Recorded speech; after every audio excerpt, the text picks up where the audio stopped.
So I decided to talk a little bit about marketing and kind of launch strategies as well.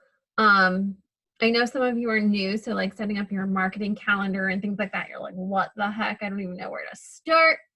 So I wanted to kind of give you some ideas on where you can start.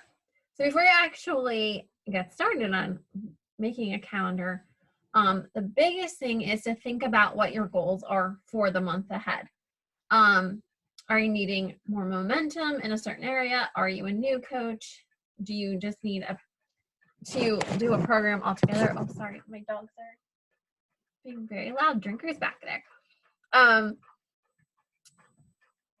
Take a few minutes and reflect on the past or current month.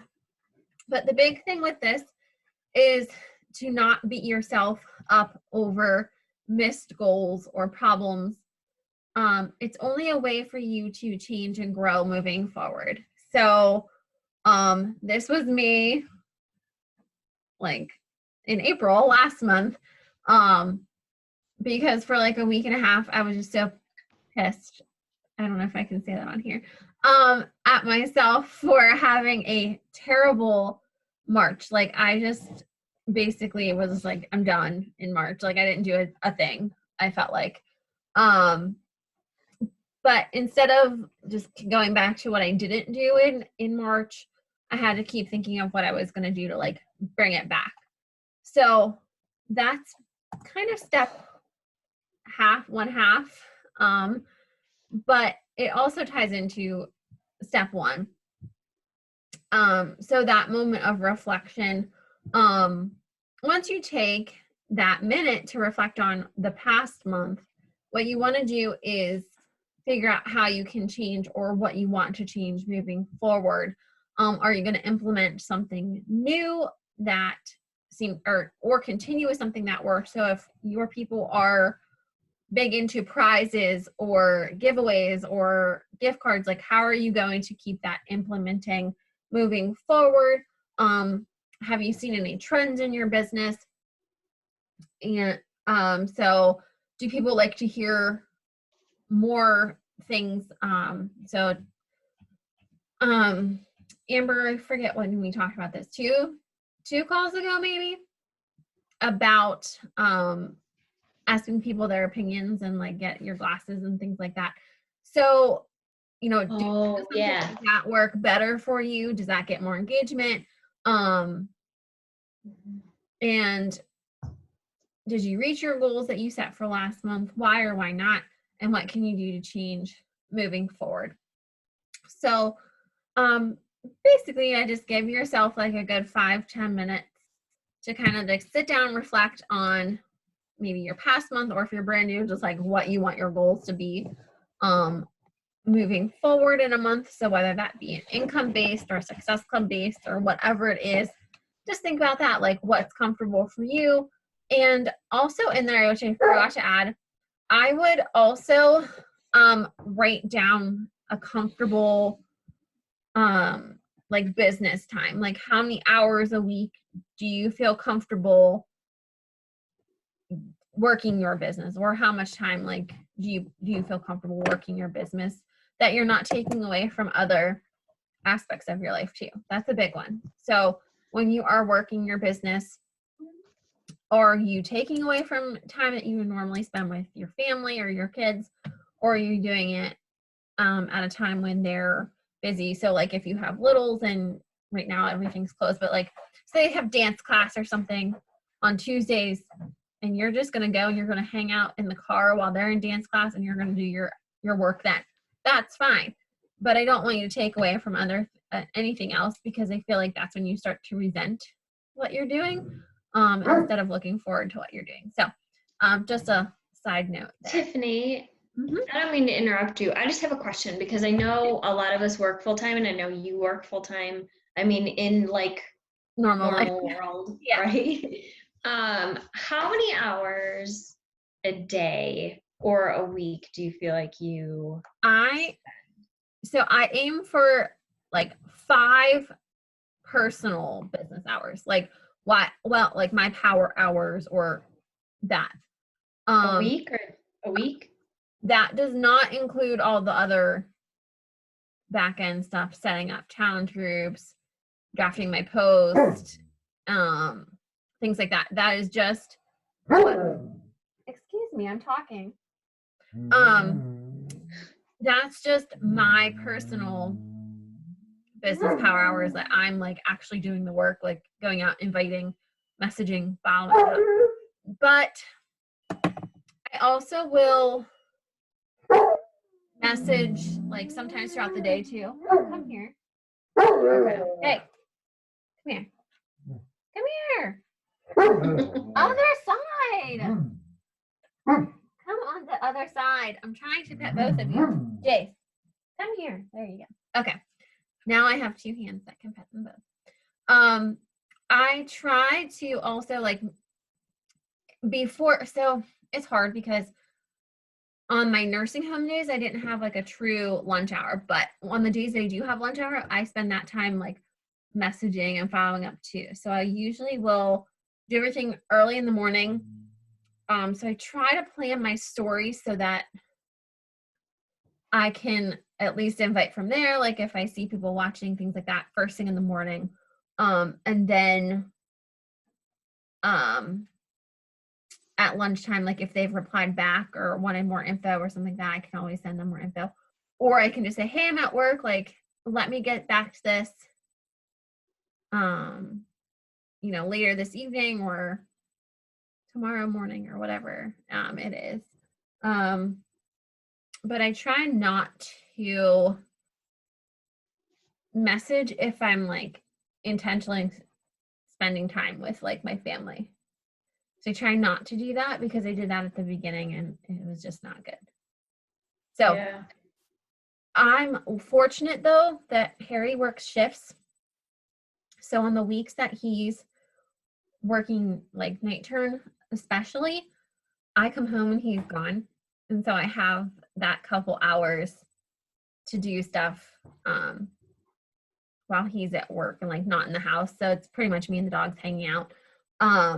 So sometimes I use that time as like a big, plan ahead for my groups or catch up. Like if I didn't do 5 power hours last week, well, I can do another one in the evening that night.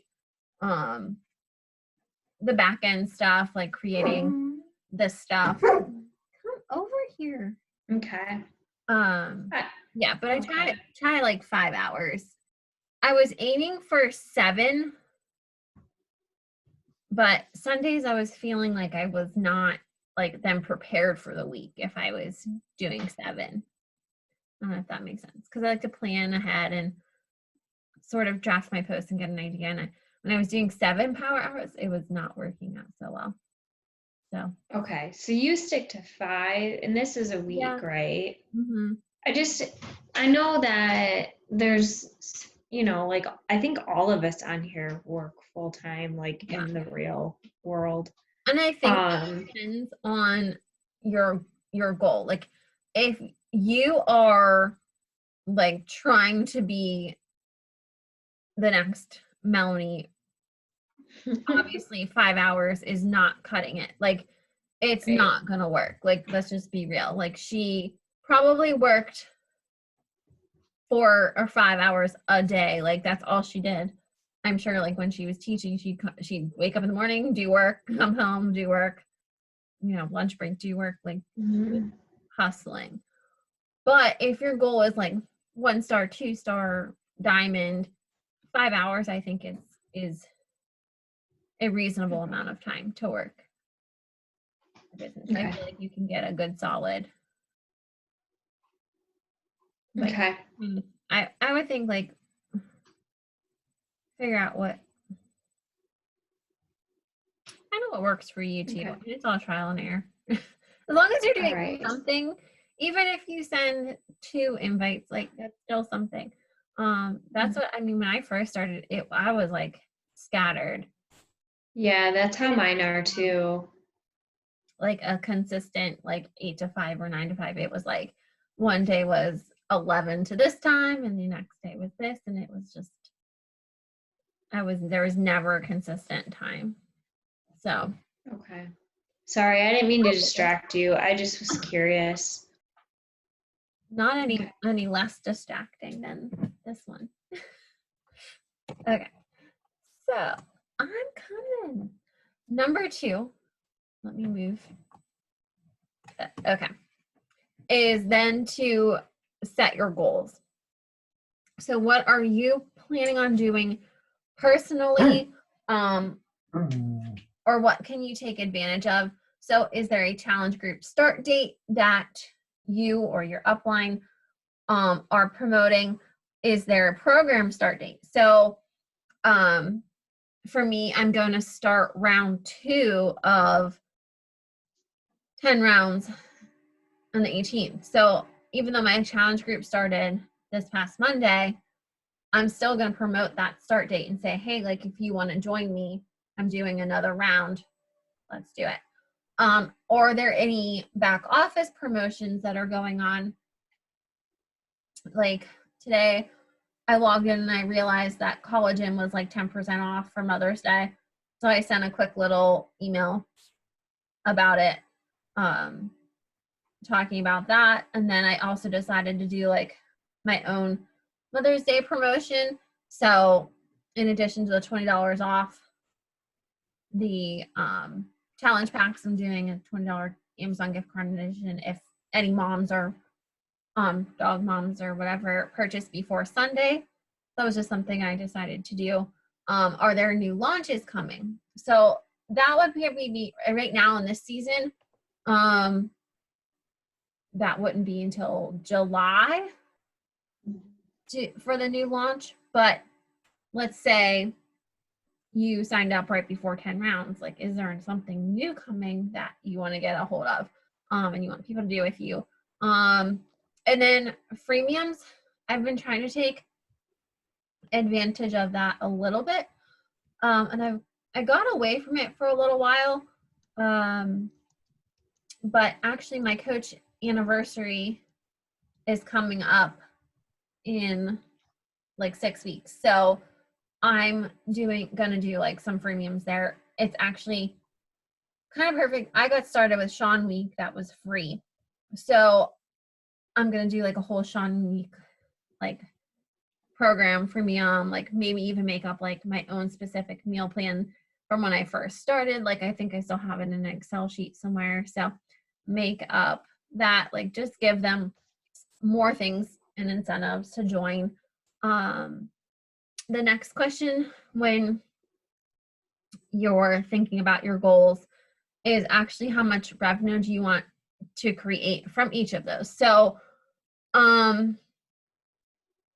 let's just say, for example, like I'm doing a refresh next week and I've been talking about it. And if people are interested, well, how much do I want to actually make from that refresh? Do I want to make $100 in commission? Do I want to make $300 a commission? And then backtrack that and see how much. So let's just say, just to make it easy, like I wanted $100 in commission, and I don't know the exact commission on a refresh right off the top of my head, but just say it's like $30.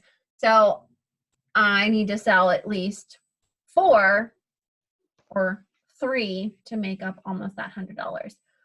So kind of breaking that down backwards for yourself. Cycle bonuses and things like that are hard to calculate in, I feel like. So for me, I just focus on the commission as far as what I want to see each week from challenge pack sales and other sales and things like that. Also, something that I've learned is I know we really want everyone to get a challenge pack initially. One, you get to try Shakeology or Performance and it's amazing. But if someone's just really giving you a lot of feed or pushback about doing the challenge pack, don't be afraid to offer the quarterly or the 6-month options of BOD and get them excited about that. In March, the reason I say this is because in March, I literally didn't do anything, but I had all these people sign up for quarterly or 6-month memberships, just bought only. And I still was making a huge income that I was like shocked by, because I was like, I'm literally not doing anything. I'm not selling a challenge pack. All these people are like signing up for 2 weeks free or 3 months or 6 months or whatever. But you're still making money off of that. So I guess it comes down to your goal. And if your goal is kind of income, don't be afraid to still support someone even if they're not getting a challenge pack, if that makes sense. Now you can set your own goals, but that's just my personal opinion. Or your own rules, I guess, for your groups. But that's what I found is people enjoy that you're still reaching out to them. So even if they don't buy that challenge pack, and they may eventually. So I've had a girl last month that finally signed up with 10 rounds. And she was doing quarterly, like on and off throughout her past 2 pregnancies. And she finally bought the challenge pack last month. And she's been in my groups for like 2 years, on and off with like quarterly, and maybe like ordering an Energize here or there, or trying something else. But that's just what I've kind of taken from that. And then you also want to make sure you can implement your plans effectively and properly. Like you don't want to do too much at one time, unless you feel like you're okay with that. But like Amber said, all of us work full time. So if you're like, this week I'm going to do this and this and this, and then you're like, oh my gosh, I have to create all this stuff to like go into this. And then you kind of have it, and people may not think that you're then supporting them as much as they'd like to see. So we just don't want that to happen. You don't want to overwhelm yourself. You don't want to not support people.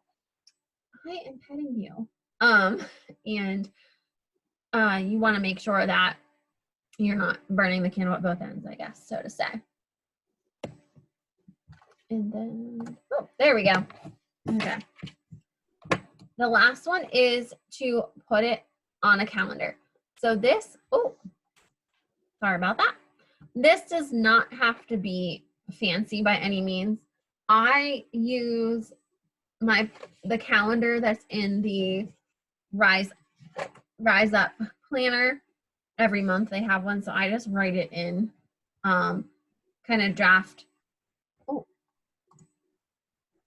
okay. Draft what I'm going to do in there.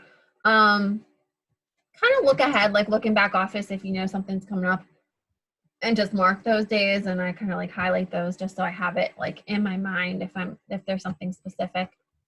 And why does it keep doing that? Okay. So does your effort match your goal? So this is kind of like, I got ahead of myself there earlier, but if you're, aiming to be in the top 10, you're not going to get by with working 2 or 3 hours a week. So making sure that you're putting in the effort to match that goal. Typically, that every like 20 invites, you might get a yes, something like that. So making sure that you're kind of like matching that there. And then when you put something on your calendar, excuse me. Thank you. Backtrack your posting 1 to 2 weeks with direct call to action. So what that means is so I'm going to do the refresh next week. I've been talking about it for the past week, inviting to it. Now I probably should have done it like a month ago, because now the shipping is back so far, for people trying to do it with me. May not give them enough time, but that's okay. We'll figure it out. And make sure you follow up and give deadlines.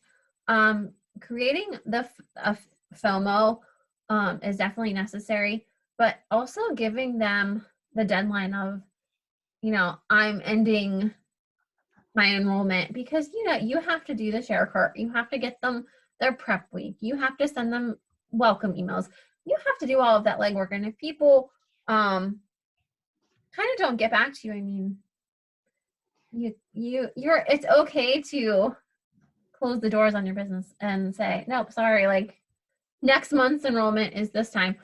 You know, that's if you're at your goal. Now, I mean, you can always, like, I don't want to say make something up, but be like, I'll extend it for you if they say, like, well, I don't get paid until Tuesday. Okay. Something like that. But creating that, like, visible deadline on your social media is okay, but like what you do in your messages and your PMs is totally fine. So that's kind of what I have, and I think it will finally go to the next screen, and my picture didn't show up, so I'll pull it up in a second. So I just gave you an example of like one that I made in Canva a little while ago, so I'll go back to that in a second. But where I found these 3 tips, if you want to listen for yourself, I actually found it on the Make Chic Happen podcast. It's episode 49. They talk about launching strategies and marketing strategies. Excuse me. Come here. I have 2 big babies here. So let me stop sharing this part. And real quick before we end, can't remember where that picture downloaded from, so let me find it. Is that it? Yeah. Here we go. Okay. Let me share screen out real quick. Jace, enough. Okay. There we go. Okay. So this is just an example. Will you come over here, please? Come here. Sit down. Thank you. This is just my example from August where I put like my team calls in, the free group I was doing, and then you know, you can see that the 3-day refresh was 10% off those couple days. So I talked about that for a while. And I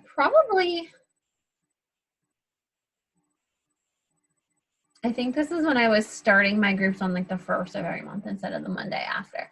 So I didn't mark that, but I typically would start it on the 1st month and then close it like the Sunday after I started it.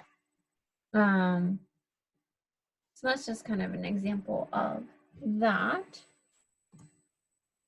And then, are there any questions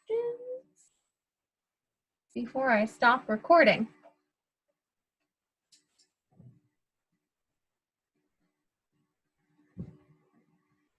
I didn't see. Oh, there's a chat.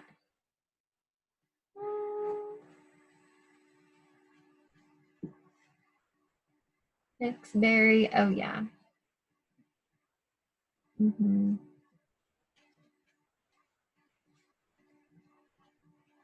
Okay. Well, I'm gonna stop recording.